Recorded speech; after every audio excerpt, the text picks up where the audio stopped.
Sen dursam. Evde bir sıpası vermez.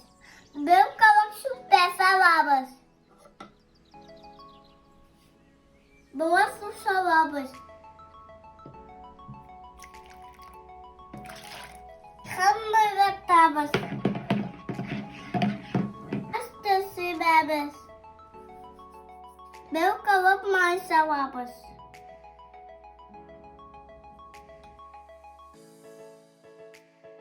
Ezim onu burger tabas.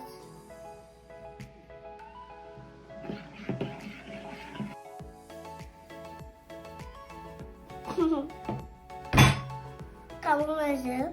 O otobüs ısıtacağız.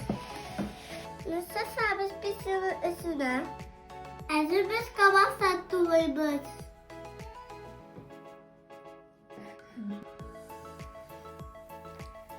Sınır uğraşta sarı varmış.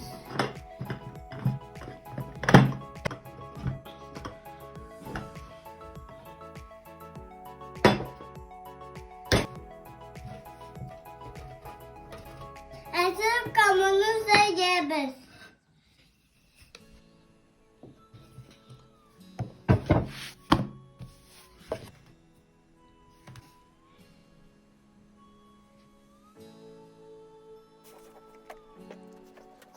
Kamu ezik küçük savabız.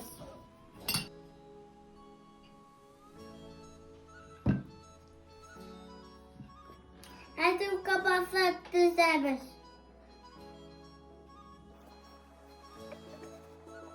Sushi bebes.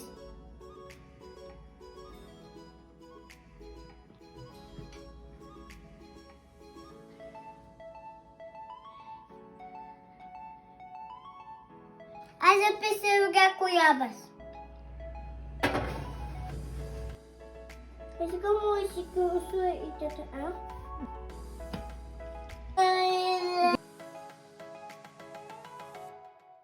Pişti.